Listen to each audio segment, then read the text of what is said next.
ஒரு பெரிய அரசன் இந்த உலகம் பூராவையும் ஆண்டுகிட்டு இருந்தான். ரொம்ப காலம் அப்படி அரசாட்சி பண்ணிக்கிட்டு இருந்தான். திடீர்னு அவனுக்கும் சில எதிரிகள் முளைச்சாங்க. அவங்கெல்லாம் ஒன்று சேர்ந்து இவனை தோற்கடிச்சுட்டாங்க. தோற்று போனதும் இவனுக்கு பயம் வந்துட்டுது, எங்கே எதிரிகள் நம்ம கொண்டுடுவாங்களோ அப்படின்னு. வெளியில் வந்தால் தனக்கு ஆபத்துன்னு பயந்துக்கிட்டு யாருக்கும் தெரியாமல் ஒரு குகைக்குள்ளே போய் பதுங்கி கிடக்கிறான். நிலைமையை பாருங்கள்.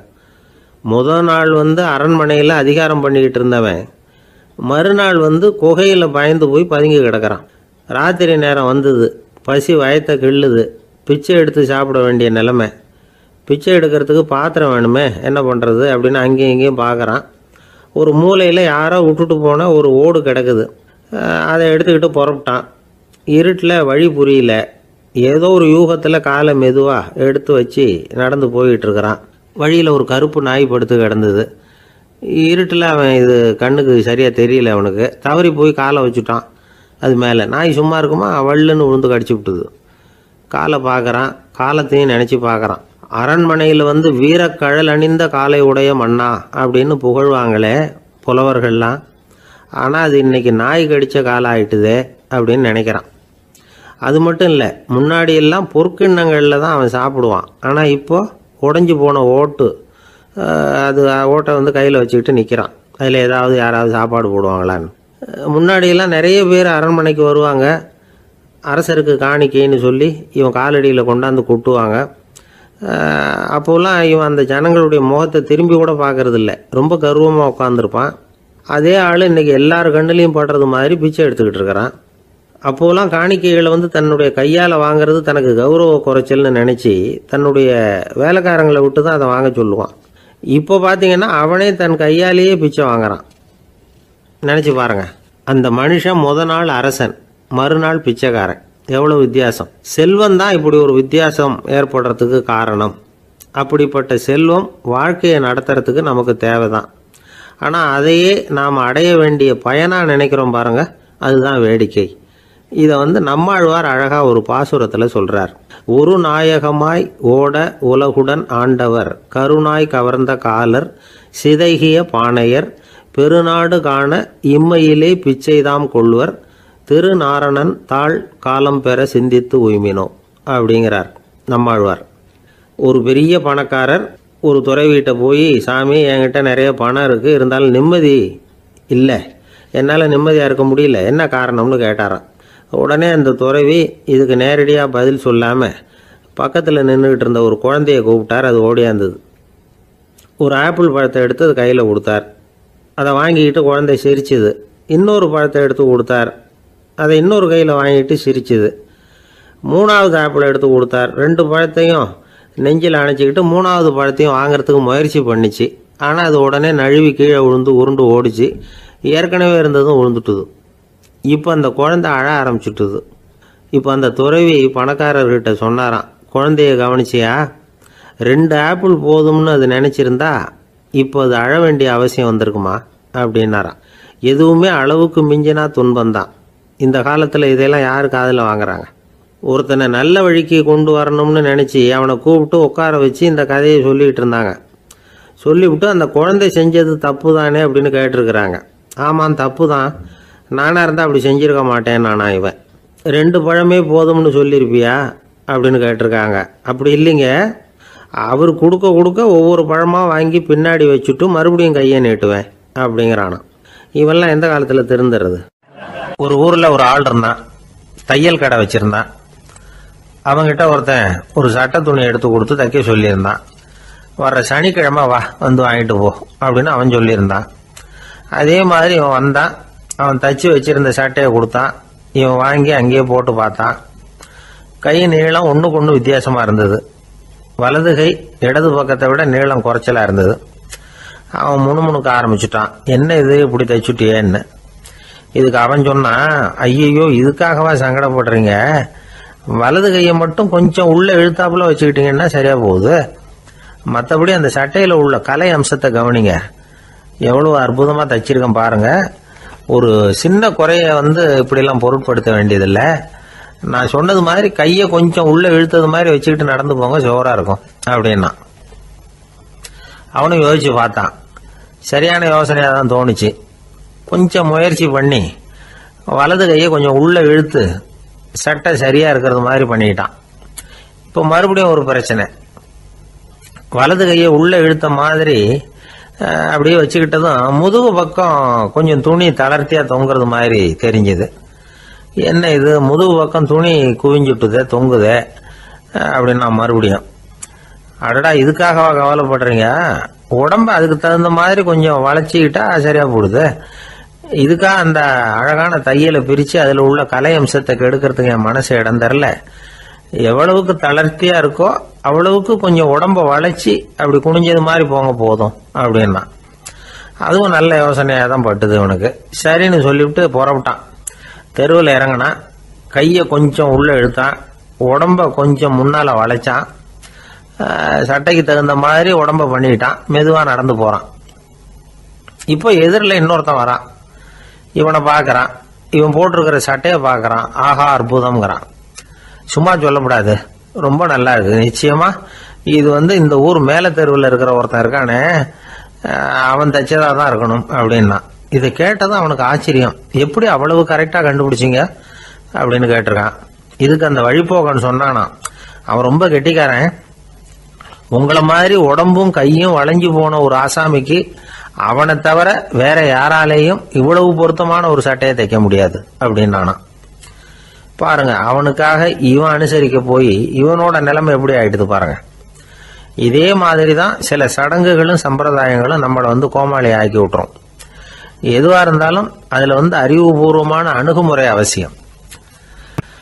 ஒரு நர்ஸ் அவசரமா ஓடி டாக்டர் கிட்ட சொல்லிச்சான், டாக்டர் ஒரு தப்பு நடந்து போச்சு, 10ஆம் நம்பர் பெட்ல இருக்கிற பேஷண்ட்டுக்கு காலில் ஆபரேஷன் பண்றதுக்கு பதிலாக கையில் ஆபரேஷன் பண்ணி விட்டீங்க. கை ஆபரேஷன் பண்ணிக்க வேண்டிய ஆள் 7ஆம் நம்பர் பெட்ல இருக்கார் அப்படின்னு தான்.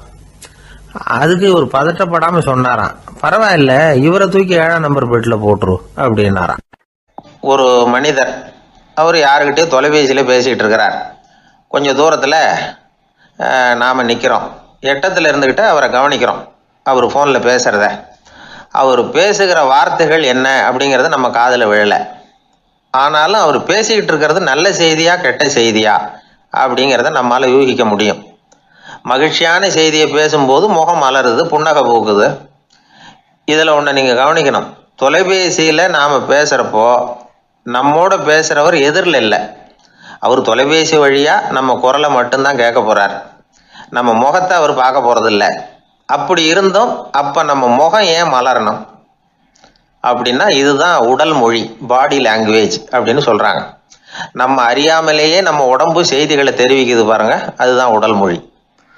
ஒரு மனிதர் தொலைபேசியில பேசிக்கிட்டு இருக்கிறத நீங்க தூரத்துல இருந்து கவனிச்சுக்கிட்டே அவர் நண்பரோட பேசுறாரா, மனைவியோட பேசுறாரா, குழந்தையோட பேசுறாரா, இல்ல மேல் அதிகாரி கிட்ட பேசுறாரா, அல்லது அவருக்கு கீழே பணிபுரிகிறவர்கள் கிட்ட பேசுறாரா அப்படிங்கிறத கண்டுபிடிக்கலாம்.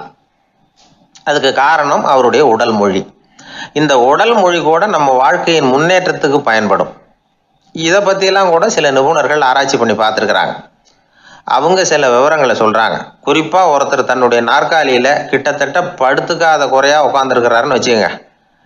எதிர இருக்கிறவர் பேசுறது அவருக்கு பிடிக்கலன்னு அர்த்தமா.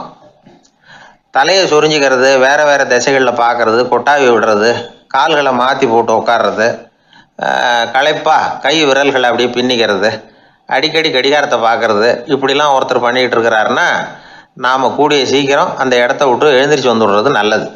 ஏன்னா இதெல்லாம் அவருடைய சலிப்பு, சோர்வு, ஆர்வமின்மை இதுக்கு அடையாளங்கள். நம்முடைய பேச்சு அவரை சலிப்படைய வச்சுட்டதுன்னு அர்த்தம். அவர் ரொம்பவும் சோர்ந்து போயிட்டாருன்னு பொருள். நம்முடைய பேச்சில் அவருக்கு ஆர்வம் இல்லைன்னு அர்த்தம்.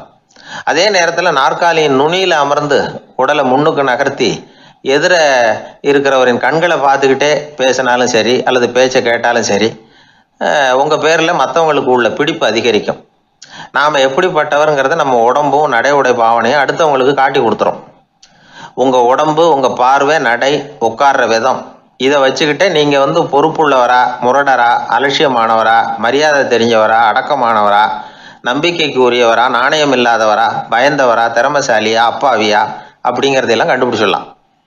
அதனால இந்த உடல் மொழியை புரிஞ்சுக்கிட்டு நம்மளை கொஞ்சம் சரிப்படுத்திக்கிட்டோம்னா வாழ்க்கையில சுலபமா பல காரியங்களை சாதிக்க முடியும். ஒரு மனநல மருத்துவமனை.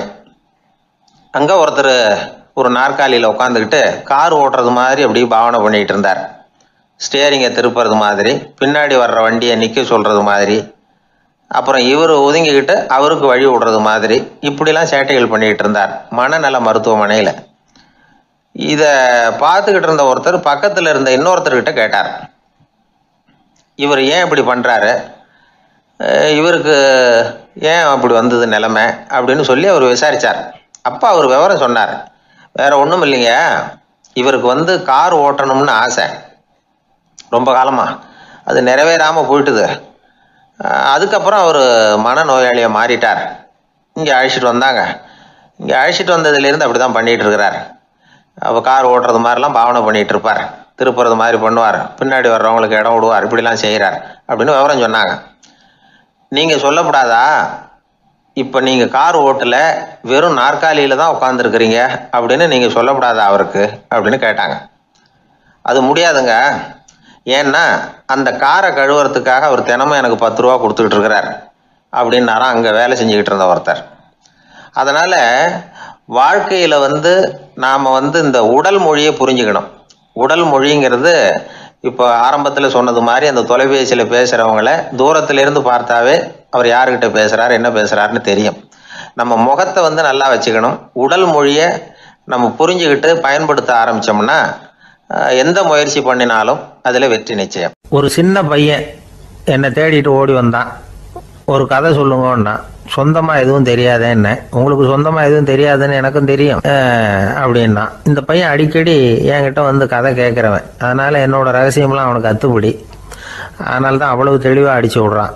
சரி, இப்போ என்ன செய்யலாம்னு, பழைய கதை ஏதாவது ஒன்று சொல்லுங்களேன்னா. உனக்கு கிருஷ்ணதேவராயரை தெரியுமான்னு. அவர்கிட்ட நேரில் பழக்கம் இல்லை, ஆனால் அவரை பற்றி புஸ்தகத்தில் படிச்சிருக்கேன்னா. சரி, இவன்கிட்ட மேற்கொண்டு பேச்சு கொடுத்தா நம்மளை ஒரு மாதிரி ஆக்கி விடுவான் அப்படிங்கிறத யூகம் பண்ணிட்டு அவனை உட்கார வச்சு கடைசி வரைக்கும் குறுக்க பேசக்கூடாது அப்படின்னு ஒரு கண்டிஷனையும் போட்டுட்டு அந்த கதையை சொன்னேன். ஒரு சமயம் கிருஷ்ணதேவராயர் சமஸ்தானத்துக்கு ஒரு பெரிய வித்வான் சேர்ந்தாராம். என்னோட போட்டி போடுறதுக்கு இந்த ஊரில் யாராவது இருக்கீங்களா அப்படின்னு சவால் விட்டாராம். அந்த ஊரில் இருந்த பெரிய பெரிய வித்வான்லாம் இது ஏதுடா வம்பா போச்சுன்னு நினைக்க ஆரம்பிச்சிட்டாங்க. யாரும் அந்த ஆளோட போட்டி போடுறதுக்கு தயாராக இல்லை. எல்லாரும் நடுங்கிக்கிட்டு இருக்கிறாங்க. அந்த நேரத்தில் ஒருத்தன் மட்டும் தைரியமாக முன்னுக்கு வந்தான். அது யாருன்னா தெனாலிராமன். அந்த சமஸ்தானத்தில் விகட கவி அவன். என்ன அனுப்புங்க போட்டிக்கு, நான் ஜெயிச்சு காட்டுறேன்னா. உனக்கு அவ்வளவு தைரியம் இருக்குதா அப்படின்னு கேட்டாங்க. தைரியம் மட்டும்தான் என்கிட்ட இருக்குது, ஆனால் தைரியம் இருந்தால் அதிர்ஷ்டம் தேடிட்டு வருங்கிறது எனக்கு தெரியும் அப்படின்னா. அடுத்த நாள் போட்டி ஆரம்பமாச்சு. அந்த பெரிய வித்வான் நின்னார். தெனாலிராமன் எதிரில் நின்னான். அந்த வித்வான் ஒரு விரலை காட்டினார். தெனாலிராமன் பதிலுக்கு 2 விரலை காட்டினான். வித்வான் 3 விரலை காட்டினார். இவன் உடனே 4 விரலை காட்டினான். உடனே 5 விரலை காட்டினார் அவர். தெனாலிராமன் உடனே தன்னுடைய கை முஷ்டியை காட்டினான், கையை மூடி காட்டினான். அவ்வளோதான். அந்த பெரிய வித்வான் கிருஷ்ணதேவராயர் காலில் விழுந்தார். நான் தோத்துட்டேன், என் தோல்வியை ஒத்துக்கிறேன் அப்படின்னு சொல்லிவிட்டார். கிருஷ்ணதேவராயர் அவரை தனியாக அழைச்சிட்டு போய் என்ன நடந்ததுன்னு விசாரித்தார். அந்த வித்வான் விளக்கம் கொடுத்தார். ஆண்டவன் ஒருவன் தான் உண்டுங்கிறத விளக்கிறதுக்காக நான் ஒரு விரலை காட்டினேன். அப்படி இல்லை, சக்தியை சேர்த்தா சக்தி சிவன் 2 பேர் உண்டுன்னு உங்கள் வித்வான் 2 விரலை காட்டினார். மூர்த்திகள் 3 பேருங்கிறதுக்காக நான் 3 விரலை காட்டினேன். வேதங்கள் 4ன்னு சொல்லி ஒரு 4 விரலை காட்டினார். பஞ்சபூதங்கள் 5ன்னு நான் 5 விரலை காட்டினேன். அதையெல்லாம் அடக்கி ஆளணும்னு சொல்லி அவர் கையை மூடி உறுதியாக காட்டினார். அடடா, உங்கள் வித்வானுக்கு எப்பேற்பட்ட அறிவு, அவர் தான் ஜெயிச்சார், நான் தோத்துட்டேன் அப்படின்னார் அவர். அப்படி சொல்லிவிட்டு அவர் போயிட்டார். அதுக்கப்புறம் தெனாலிராமனை கூப்பிட்டு என்னப்பா நடந்தது அப்படின்னு கேட்டாராம். அதுக்கு தெனாலிராமன் விளக்கம் கொடுத்துருக்குறான். அவன் முதல்ல என்னை கொன்னுடுவேன்னு அந்த வித்வான் ஒரு விரலை காட்டினான். உடனே ஒரு 2 கண்ணையும் தோண்டி போடுவேங்கிறதுக்காக நான் 2 விரலை காட்டினேன். உனக்கு நாமம் போட்டுருவேன்னு சொல்லி 3 விரலை காட்டினான். அதை அழிச்சிருவேன்னு 4 விரலை காட்டினேன். உன்னை அரைஞ்சிருவேன்னு அவன் 5 விரலை காட்டினான். நான் உங்களை குத்தி போடுவேன்னு சொல்லி கையை மூடி காட்டினேன் அப்படின்னா. இப்போ பாருங்க, ஜெயிச்சது யார்? தைரியம் மட்டும் இருந்துட்டா அதிர்ஷ்டம் தானாக தேடி வருங்கிறது எவ்வளவு உண்மையாக போச்சு. அதனால் நாம் எப்பவும் தைரியமாக இருக்கணும்னு சொல்லிவிட்டு என் எதிரில் கதை கேட்டுட்டு உட்காந்துருந்த சின்ன பையனை பார்த்தேன். அவன் என்னை நிமிர்ந்து பார்த்தான். அவன் தன்னோட கை கால் ரெண்டையும் ஒரு மாதிரியாக என் முன்னால் தூக்கி 20 விரலை காட்டினான். எனக்கு ஒன்றும் புரியல. இதுக்கு என்னப்பா அர்த்தம்னு கேட்டேன். இதே கதையை இதுக்கு முன்னாடி என்கிட்ட 20 தடவை நீங்கள் சொல்லியிருக்கீங்கன்னு அர்த்தம் அப்படின்னா. ஒரு நாள் ஒரு 10-15 பள்ளிக்கூடத்து பிள்ளைங்க தேடிட்டு வந்தாங்க. உங்களை பார்த்துட்டு தான் போகணும், அதுக்காக தான் வந்திருக்கோம்னாங்க. என்ன விஷயம்னு கேட்டோம். நாங்கள்லாம் கூடி ஒரு முடிவு பண்ணியிருக்கிறோம், அதை உங்ககிட்ட சொல்லணும் அப்படின்னாங்க. அதுவும் ஒரு வாண்டு பையன் அதை சொன்னான். என்ன முடிவு அது அப்படின்னு கேட்டோம் ரொம்ப ஆர்வமாக. அதை இப்போ சொல்ல மாட்டோம், எங்களுக்கு பிடிக்கிற மாதிரி ஏதாவது ஒரு தகவல் சொன்னால் அதுக்கப்புறம் நாங்கள் அதை சொல்கிறோம் அப்படின்னா அந்த வாண்டு பையன். சரி, சின்ன பையன்கிட்ட இன்றைக்கி வசமாக மாட்டிக்கிட்டோம் அப்படின்னு நினச்சிக்கிட்டு அவங்களுக்கு தகுந்த மாதிரி ஒரு கதை சொல்ல ஆரம்பித்தோம். அது என்ன கதைன்னா, ஒரு பெரிய காடு, அதில் பலவிதமான மிருகங்கள். அந்த காட்டுக்கு ஒரு சிங்கம் தான் ராஜா. எப்பவும் காட்டுக்கு அது தானே ராஜா. ஒரு பெரிய யானைக்கு இது பொறுக்கலை. என்ன இது, எப்போ பார்த்தாலும் இங்கே சிங்கத்துக்கே ராஜா பதவி கிடைக்கிது, நான்லாம் எவ்வளவு பலசாலியாக இருக்கிறேன், அப்படி இருந்தும் எனக்கு அந்த பதவி கிடைக்கலையே அப்படின்னு தனக்குள்ளே பொறுமிக்கிட்டே இருந்தது. ராஜா பதவியை நினச்சி ரொம்ப ஏக்கம், அதுக்கு பதவி மோகம். இந்த சமயம் பார்த்து ஒரு குள்ள நரி கூட்டம் அதை தேடிட்டு வந்தது. ஐயா பெரியவங்களே, நீங்கள் இந்த காட்டுக்கு ராஜாவாக இருக்க ஆசைப்படுறீங்க, அதில் ஒன்றும் தப்பு இல்லை. ஆனால் அதுக்கு முன்னாடி நீங்கள் எங்கள் கூட்டத்துக்கு கொஞ்ச நாள் தலைவராக இருங்க, அதாவது ராஜாவாக இருங்களேன், உங்களுக்கும் ஒரு ட்ரைனிங் கிடைச்சது மாதிரி இருக்கும் அப்படின்னு சொல்லியிருக்குது இந்த கூட்டம், குள்ள நரி கூட்டம். இதை கேட்ட உடனே யானைக்கு ரொம்ப சந்தோஷம் தாங்கலை. அதுதான் எப்போன்னு பதவிக்காக காத்துக்கிட்டு இருக்குதே. இருந்தாலும் கொஞ்சம் பிகுவோட, சரி நீங்கள்லாம் இவ்வளோ தூரம் என்னை தேடிட்டு வந்து கேட்கறதுனால மறுக்க முடியல அப்படின்னு ரொம்ப ஏதோ அவளுக்கு சிரமப்பட்டு ஒத்துக்கிறது மாதிரி ஒத்துக்கிட்டது. ஏதோ உங்கள் ஆசைக்கு கட்டுப்படுறேன், கொஞ்ச நாள் உங்கள் கூட்டத்துக்கு ராஜாவாக இருக்கிறதுக்கு சம்மதிக்கிறேன் அப்படின்னுது. உடனே அந்த யானை ராஜ நட போட ஆரம்பிச்சிட்டுது. யானை சாதாரணமாக நடந்தாவே எப்படி இருக்குங்கிறது நமக்கு தெரியும். அதுவே ராஜ நடந்தால் எப்படி இருக்கும் கற்பனை பண்ணி பாருங்கள். யானை முன்னாடி கம்பீரமாக போய்கிட்டு இருக்குது, தலைவர் இல்லையா, அதனால் குள்ள நரிகள்லாம் ரொம்ப அடக்கமாக அது பின்னாடி அணிவகுத்து போயிட்டு இருக்குது. ராஜா வாழ்க, மன்னர் வாழ்க அப்படின்னு கோஷம் வேற. யானைக்கு தலைகால புரியல, அவ்வளவு சந்தோஷம். அந்த யானைக்கு செருக்கு ஆணவம் எல்லாம் ஏற்பட்டு போச்சு. அதுக்கப்புறம் அது தரையை பார்க்குமா, நிமிர்ந்து நடக்க ஆரம்பிச்சுட்டுது. தரையை பார்க்குறதே இல்லை. அப்படி போயிட்டுருக்கிறப்போ ஒரு சதுப்பு நிலத்தில் திடீர்னு காலை வச்சுட்டுது. அவ்வளோதான், கால் உள்ளே போட்டுது. இன்னொரு காலை எடுத்து வச்சுது, அதுவும் உள்ளே போட்டுது. அந்த 2 காலையும் எடுக்கிறதுக்காக அடுத்த 2 காலையும் அழுத்திச்சு, அதுவும் உள்ளே போக ஆரம்பிச்சுட்டுது. இப்போ 4 காலம் வசமாக சேத்துல அழுந்தி போச்சு, எடுக்க முடியல. குள்ள நரிகள்லாம் அதை சுற்றி வந்தது. சிலது சுற்றி நின்று டான்ஸ் ஆட ஆரம்பிச்சுட்டுது யானையை பார்த்துட்டு. இதை யானை பார்த்தது. என்ன இது, தலைவர் நான் தவிச்சிக்கிட்டு இருக்கிறேன், தொண்டர்கள்லாம் சுற்றி நின்று வேடிக்கை பார்த்துக்கிட்டு இருக்கிறீங்க, டான்ஸ் ஆடுறீங்க அப்படின்னு கேட்டுதான். தொண்டர்களே, தலைவர் நான் தவிச்சிக்கிட்டு இருக்கிறது உங்களுக்கு தெரியலையா? இப்போ உடனே உங்கள் தலைவரை காப்பாற்ற வேண்டியது உங்கள் கடமை இல்லையா அப்படின்னு கத்துச்சான் அந்த யானை. குள்ள நரிகளில் ஒன்று முன்னாடி நின்று அந்த யானையை பார்த்து தான், தலைவரே எங்களுக்கு ரொம்ப நாளாக ஒரு ஆசை, அந்த ஆசையை நிறைவேற்றிக்கிறதுக்காகத்தான் உங்களை எங்கள் தலைவராக ஏற்றுக்கிறோம்னு சொன்னோம் அப்படின்னு தான். என்ன ஆசைன்னு கேட்டிருக்கு யானை.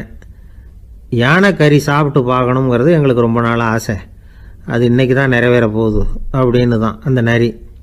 இதை கேட்ட உடனே அந்த யானை அப்படியே மூர்ச்சி ஆகிட்டு தான். நரிகள்லாம் அது மேலே ஏறி குதற ஆரம்பிச்சுட்டு தான்.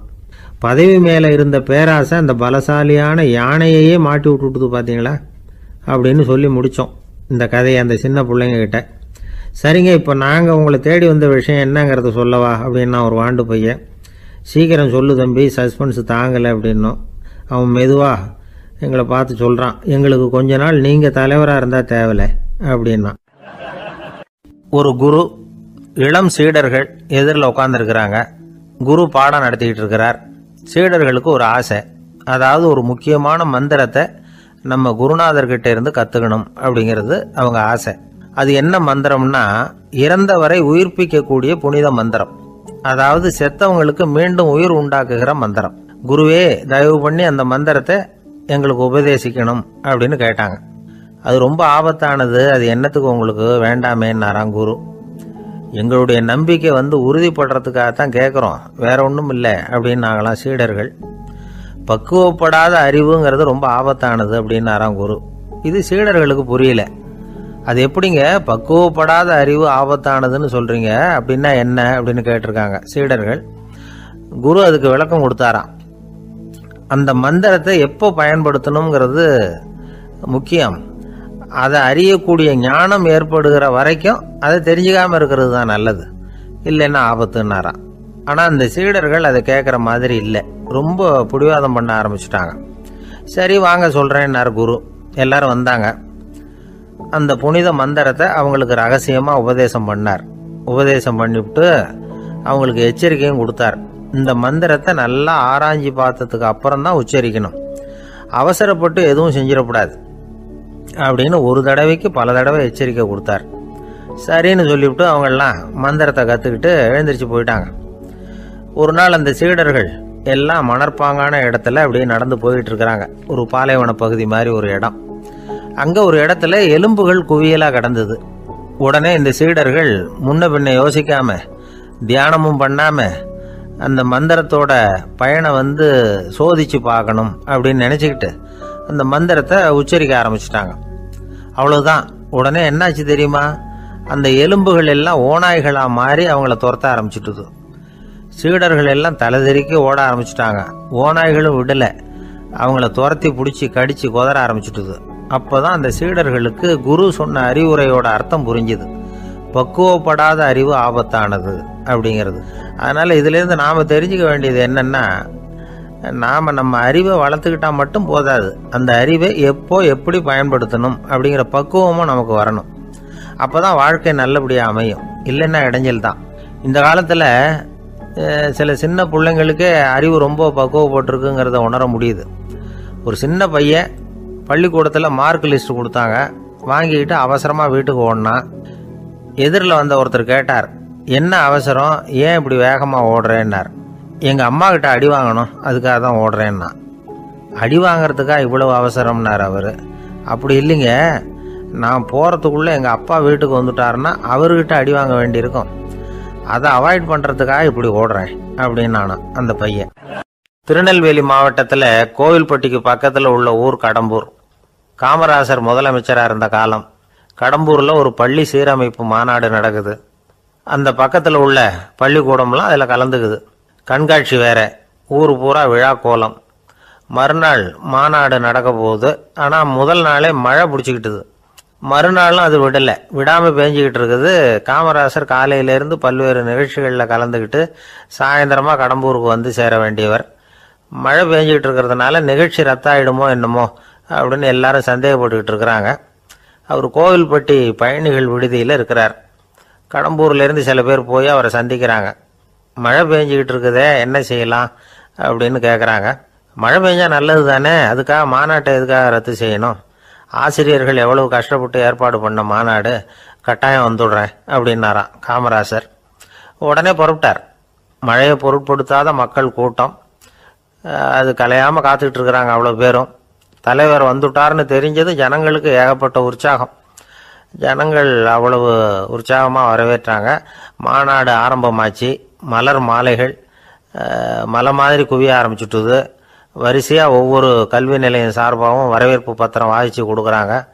என்ன வாசிக்கிறாங்கங்கிறத காமராசர் கூர்ந்து கவனிக்கிறார். ஏகப்பட்ட புகழ் மொழிகள், ரொம்ப பாராட்டி புகழ்ந்து என்னென்னமோ வாசிச்சுக்கிட்டு இருக்கிறாங்க. கொடை வள்ளலே, குணக்குன்றே, மலையே, கடலே, இப்படி தமிழ் மொழியில் பாராட்டுறதுக்கு எத்தனை வார்த்தைகள் உண்டோ அத்தனையும் அதில் சேர்த்துருக்குறாங்க. காமராசர் பொறுமை இழந்துட்டார். போதும் போதும், உங்கள் எல்லாரையும் பார்த்து 2 வார்த்தை பேசிவிட்டு போகிறதுக்காக தான் நான் வந்திருக்கிறேன். எல்லாரும் மழையில் சிரமப்பட்டு நின்றுக்கிட்டு இருக்கிறீங்க, இப்படி என்ன புகழ்ந்து படிச்சுக்கிட்டே இருந்தால் எப்படி அப்படின்னாராம். அதுக்கப்புறம் பேசி முடிச்சிருக்கிறார். மாநாட்டு நிகழ்ச்சிகள் முடிஞ்சதும் இன்னொரு நிகழ்ச்சியில் கலந்துக்கிறதுக்காக புறப்பட்டாராம். ஒரு திறந்த ஜீப்பில் அவரை ஊர்வலமாக அழைச்சிக்கிட்டு போயிருக்கிறாங்க. தெருவில் 2 பக்கமும் ஏகப்பட்ட கூட்டம். அங்கங்கே ஜீப்பை நிறுத்தி ரோஜா மாலை, ஜருக மாலை இப்படி போட்டுக்கிட்டே இருக்கிறாங்க. அதையெல்லாம் அப்படி அப்படியே வாங்கி அங்கங்கே நின்றுக்கிட்டு இருந்த குழந்தைகள்கிட்டையும் தாய்மார்கள்கிட்டையும் கொடுத்துக்கிட்டே போகிறார். அந்த சமயத்தில் கூட்டத்துக்கு அப்பால் ஒரு பெரியவர் கையில் ஒரு மல்லிகை சரத்தோடு நின்றுட்டு இருக்கிறார். அவரால் முண்டி அடிச்சுக்கிட்டு முன்னால் வர முடியல. காமராசர் இதை கவனிக்கிறார். அவ்வளவுதான், உடனே நிறுத்தப்பா வண்டியை அப்படிங்கிறார். ஜீப்பு நிற்கிது. டிரைவரை பார்த்து, அதோ பார், அங்கே ஒருத்தர் நிற்கிறார் பார், அவரை இங்கே அழைச்சிட்டு வா அப்படின்னாராம். கூட்டம் வழி விடுது. அந்த பெரியவரை கிட்டத்தில் அழைச்சிட்டு வர்றாங்க. காமராசர் அவரை பார்த்து, வாங்க வாங்க, நல்லா இருக்கீங்களா அப்படின்னு சத்தம் போட்டு உற்சாகமாக விசாரிக்கிறாராம். பெரியவர் கண்களில் கண்ணீர், பேச்சு வரல. மல்லிகை சரத்தை அவருக்கு போடுறார். கொஞ்ச நேரம் அவர்கிட்ட பொறுமையாக பேசிக்கிட்டு இருந்துட்டு அவரை அனுப்பி வைக்கிறார் காமராசர். பெரியவர் போனதுக்கு அப்புறம் காமராசர் பக்கத்தில் இருந்தவங்க கிட்ட சொல்கிறார் அந்த பெரியவரை பற்றி. அந்த காலத்தில் ரொம்ப கஷ்டப்பட்டவர் இவர், ஜெயிலுக்கு போனவர் அப்படின்னு ரொம்ப உருக்கமாக நெகிழ்ந்து போய் சொல்கிறார். இதில் ஒரு விஷயத்தை கவனிங்க. தன்னை புகழ்ந்து படிக்கப்பட்ட வாழ்த்து மடலை படிக்க வேணாம்னு தடுத்து நிறுத்தினார். எங்கேயோ ஒரு மூலையில் கையில் ஒரு 4 முழம் மல்லிகை சரத்தோடு ஒதுங்கி நின்றுக்கிட்டு இருந்த அந்த தொண்டரை அவ்வளவு பெரிய கூட்டத்துக்கு நடுவுலையும் தேடி கண்டுபிடிச்சி கிட்டத்தில் கூப்பிட்டு அவர் கொடுத்த அன்பு மாலையை வாங்கி கழுத்தில் போட்டுக்கிட்டார். அதுதான் காமராசர். தோல்விகள் கூட அவரை கொஞ்சம் கூட பாதித்ததில்லை. ஒரு பொது தேர்தலில் அவர் தோற்று போகிறார். தொண்டர்கள்லாம் அழறாங்க. அதில் ஒருத்தர் மெதுவாக காமராசர்கிட்ட போய், என்ன தலைவரே, நீங்கள் கூட தோற்று போயிட்டீங்களே அப்படின்னு கலக்கமாக சொல்லியிருக்கிறார். அதுக்கு காமராசர், நான் கூட தோற்று போகிறதுக்கு பேர் தான்ப்பா ஜனநாயகம் அப்படின்னாராம். பொங்கல் திருநாள். பொங்கல் திருநாள்னா இது ஏதோ அறுவடை திருநாள் அப்படின்னு சொல்லுவோம். அதாவது வருஷம் பூரா நாம் பாடுபட்டு அதனுடைய பலனை அனுபவிக்கிற நாள் அப்படிங்கிறது நாம் சொல்லிகிட்டு இருக்கிறது. இது முக்கியமாக இது ஒரு நன்றி அறிவிப்பு நாள் அப்படின்னு சொல்லுவாங்க. இன்றைக்கி நிறைய நன்றி அறிவிப்பு கூட்டம்லாம் நடந்துக்கிட்டு இருக்குல்ல, அது மாதிரி விவசாயிகள் நடத்துகிற ஒரு நன்றி அறிவிப்பு விழா இது. யாருக்கு நன்றி சொல்கிறாங்கன்னா ஆதவனுக்கு. அதாவது சூரியன் இல்லைன்னா விவசாயம் இல்லை. அதனால் ஆதவனுக்கு நன்றி செலுத்துகிற நாளாக இந்த பொங்கல் திருநாளை நாம் கொண்டாடுறோம். அதாவது இந்த பொங்கலில் விவசாயிகள்கிட்டேருந்து நிறைய பண்புகளை நாம் தெரிஞ்சுக்க வேண்டிய நாள் இது. விவசாயிகள் அவங்க விவசாயம் முன்னேறி இருக்கிற அளவுக்கு விவசாயிகளுடைய வாழ்க்கை தரம் முன்னேறலை. அந்த அளவுக்கு அவர்கள் நாட்டுக்காக உழைச்சிக்கிட்டு இருக்கிறாங்க. அந்த காலத்திலே அதை பற்றி ஒரு கதை சொல்கிறது உண்டு. ஒரு வயசான ஆள் நிலத்தில் ஏறு உழுதுகிட்டு இருந்தாராம். கிழிஞ்சு போன ஒரு சின்ன துண்டை தான் இடுப்பில் கட்டியிருந்தாராம். தலையில் ஒரு கந்தலை சுற்றி இருந்தார். உடம்பு பூரா சேரு, ரொம்ப ஏழை. ஏறு ஓட்டிகிட்டு இருக்கிறவர் வேறு எப்படி இருப்பார்? இருந்தாலும் அந்த ஆள் ரொம்ப ஜாலியாக பாட்டு பாடிக்கிட்டே ஏறு உழுதுகிட்டு இருந்தாராம். உடம்புல தான் அவர் ஏழையை தவிர மனசில் ஒரு ஏழையாக தெரியல. அந்த சமயத்தில் அந்த நாட்டு ராஜா அந்த பக்கமாக குதிரை மேலே வந்தாராம். வேட்டைக்கு போயிட்டு பரிவாரங்களோடு திரும்பி வந்துக்கிட்டு இருக்கிறார். ரொம்ப செல்வ செழிப்பில் இருக்கிற ராஜா அவர் இந்த வயசான விவசாயியை பார்த்துருக்கார். இந்த ஆள் ரொம்பவும் ஏழைங்கிறது அவர் பார்த்தாவே பளிச்சுன்னு தெரியுது. கட்டிக்கிறதுக்கு நல்ல துணி இல்லை, உடம்போ இழைச்சி போயிருக்குது, வயிறு முதுகில் போய் ஒட்டிக்கிட்டு இருக்கு, கண்ணு குழி விழுந்து போயிருக்குது. ஆனாலும் முகத்தை பார்த்தா சந்தோஷமாக இருக்கிற மாதிரி இருக்குது.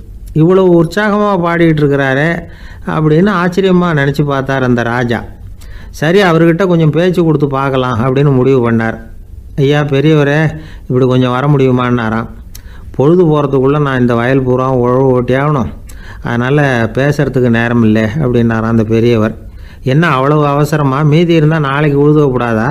அது சரி, உனக்கு எத்தனை ஏக்கர் நிலம் இருக்குது அப்படின்னு விசாரிச்சிருக்கார் ராஜா. எனக்குன்னு சொந்தமாக உள்ளங்கை அளவு கூட நிலம் கிடையாது. இது எங்கள் முதலாளியோட நிலம். இதை பூராவும் உழுது முடித்தாதான் அவர் கூலி கொடுப்பார். நான் கூலிக்கு உழுதுகிட்டு இருக்கிறேன். உங்ககிட்ட பேசிக்கிட்டு இருந்தால் அவருக்கு துரோகம் பண்ணது மாதிரி ஆகிடும் அப்படின்னாராம். ராஜா குதிரையை விட்டு கீழே இறங்கினார். வரப்பில் நடந்து அந்த பெரியவர்கிட்டயே போனாராம். சரி, ஒரு நாள் பூரா உழுதா உனக்கு எவ்வளவு கூலின்னு கேட்டிருக்கார். 8 அணா கூலி கிடைக்கும்னாராம் அவர். இது ரொம்ப காலத்துக்கு முன்னாடி நடந்த ஒரு சம்பவங்கிறதுனால அப்போ 8 அணா கூலிங்கிறது ரொம்ப பெருசு. இருந்தாலும் அதுவும் அந்த ராஜாவுக்கு பெரிய கூலியாக தெரியல. இவ்வளவு தானா, இதை வச்சுக்கிட்டு நீ எப்படி காலம் தள்ளுற அப்படின்னாராம். ஒன்றும் கவலை இல்லை அப்படின்னாராம் அவர். ராஜாவுக்கு ரொம்ப ஆச்சரியமாக போச்சு. 8 அணா கூலி வாங்குகிற இந்த ஆள் கவலை இல்லாமல் இருக்கிறார், ஏராளமான வசதியோடு இருக்கிறன்னா கவலை இல்லாமல் வாழ முடியலையே அப்படின்னு நினச்சி பார்த்துருக்கார். அது சரி, 8 அணாவில் எப்படி குடும்பம் நடத்துகிற அப்படின்னு கேட்டாராம். எனக்கு கிடைக்கிற 8 அணாவில் 2 அணா குடும்பத்துக்கு செலவழிக்கிறேன், 2 அணா பழைய கடனுக்கு கொடுக்குறேன், 2 அணா தர்மம் செய்கிறேன், 2 அணா வட்டிக்கு கொடுக்குறேன், ஒரு குறையும் இல்லைன்னாராம். ராஜாவுக்கு ஒன்றும் புரியல. எனக்கு ஒன்றும் புரியலேன்னு இருக்கார். ஐயா, எனக்கும் என் மனைவிக்கும் 2 அணா செலவாகுது. வயசான அம்மா அப்பா இருக்கிறாங்க. சின்ன வயசில் என்னை காப்பாற்றினவங்க அவங்க. அந்த கடனுக்கு 2 அணா செலவாகுது. அது பழைய கடன். என் தங்கச்சி ஒருத்தி ஆதரவு இல்லாத நிலைமையில் தன்னுடைய மகனோட என் வீட்டில் வந்திருக்கிறா. அவளுக்கும் அவள் மகனுக்கும் 2 அணா செலவு பண்ணுறேன். அது தர்மம். எனக்கு 2 பிள்ளைங்க இருக்கிறாங்க. அவங்களுக்கு 2 அணா செலவு பண்ணுறேன். அது வட்டிக்கு கொடுக்கறது மாதிரி. பிற்காலத்தில் அவங்க எங்களை காப்பாற்றுவாங்க. அந்த வகையில் நான் திருப்தியோடு வாழ்ந்துக்கிட்டு இருக்கிறேன் அப்படின்னாராம். ராஜாவுக்கு அர்த்தம் புரிய ஆரம்பிச்சுதான். அந்த பெரிய நிலத்தை விலை கொடுத்து வாங்கி அந்த பெரியவருக்கே தானமாக கொடுத்துட்டாராம். இப்போ உழுதவருக்கே நிலம் சொந்தமாயிட்டுது. அன்னையிலேருந்து அரசனுக்கும் ஆறுதல் கிடைச்சிதான். இப்படி ஒரு கதை சொல்லுவாங்க. 8 அணா வருமானத்தை வச்சுக்கிட்டு எப்படி காலத்தை தள்ளுறதுன்னு சொல்கிறதுக்காக இந்த கதையை சொல்கிறதாக யாரும் தப்பாக நினச்சிக்கக்கூடாது. கிடைக்கிறத எப்படி பங்கு போடுறார், எப்படி திருப்தியாக வாழறார் அப்படிங்கிறது தான் முக்கியம். அது மாதிரி இன்றைக்கு இந்த பொங்கல் திருநாளில் உழவர்கள் மனசு மகிழ்ச்சியாக இருந்ததுன்னா அது எல்லாரும் மகிழ்ச்சியாக இருக்கிறது மாதிரி அர்த்தம். அதனால் அவர்கள்ட்டேருந்து நாம் பாடம் கற்றுக்கணும். சில உழவர்கள் தங்கள் நிலத்தில் விளையிறத தாங்கள் சாப்பிட மாட்டாங்க. அடுத்தவங்கள்ட்ட விற்றுட்டு சந்தையில் போய் வேறு அரிசி வாங்கிட்டு வந்து தான் இவங்க சாப்பிடுவாங்க. அப்படிப்பட்ட விவசாயிகள்லாம் இது உண்டு. பங்கிடுகிற பண்பை உழவர்கள்ட்டேருந்து கற்றுக்கொள்ளுங்கள் அப்படிம்பாங்க. ஒரு ஆள் நிம்மதியாக மகிழ்ச்சியாக இருந்தானா உங்கள் நிம்மதிக்கும் மகிழ்ச்சிக்கும் என்ன காரணம்னு கேட்டிருக்கார் இன்னொருத்தர். என்கிட்ட இருந்தது பூராவையும் என் பிள்ளைங்களுக்கு சமமாக பங்கு போட்டு கொடுத்துட்டேன், எனக்குன்னு எதுவுமே வச்சுக்கல, அதுதான் நிம்மதிக்கு காரணம்ன்றிருக்கான். உங்ககிட்ட இருந்தது எவ்வளவு இருந்தது அப்படின்னு கேட்டிருக்காரு அவர். மொத்தமாக ஒரு 50,000 ரூபா இருக்கும் அப்படின்னு இருக்கான். அவ்வளவும் பணமாகவே இருந்ததா அப்படின்னு கேட்டிருக்காங்க அவங்க. இல்லைங்க, அவ்வளவும் கடன், அதை தான் பிரித்து கொடுத்துருக்கேன் பிள்ளைங்க கிட்ட அப்படின்னு நானும் அவன்.